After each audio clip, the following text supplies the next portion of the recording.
I thought I would start with a poem by Maya Angelou. I was recently in Kenya talking with student poets there, and it was really beautiful, and I was asked to share a poem, and I chose to share this one.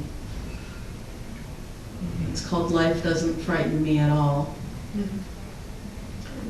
Shadows on the wall, noises down the hall. Life doesn't frighten me at all. Bad dogs barking loud, big ghosts in a cloud. Life doesn't frighten me at all.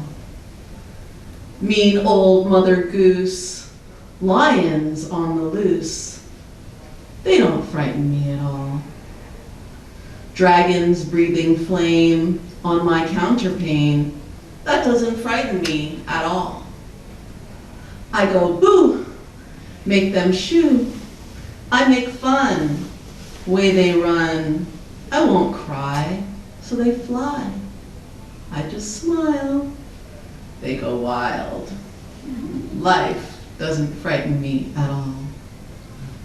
Tough guys fight, all alone at night. Life doesn't frighten me at all. Panthers in the park, strangers in the dark. No, they don't frighten me at all. That new classroom where boys pull my hair, kissy little girls with curls in their hair. They don't frighten me at all. Don't show me frogs and snakes and listen for my scream. If I'm afraid at all, it's only in my dreams. I've got a magic charm that I keep up my sleeve. I can walk the ocean floor and never have to breathe.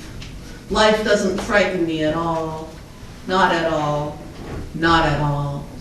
Life doesn't frighten me at all.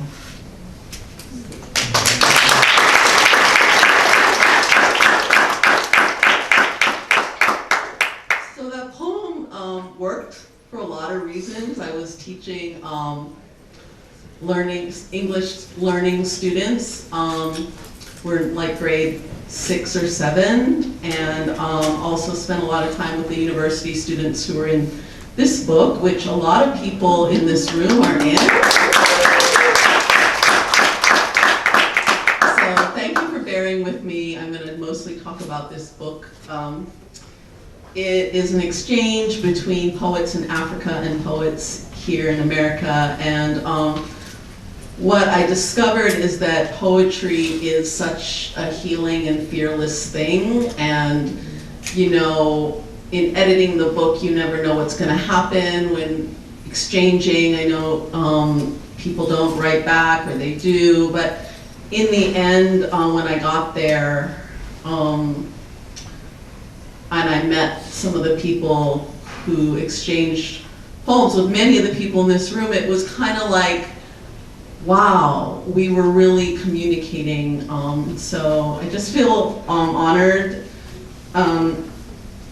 Please check it out. There's some in the back. And I also wanted to share one last poem written by Tongo's poet partner, Boniface.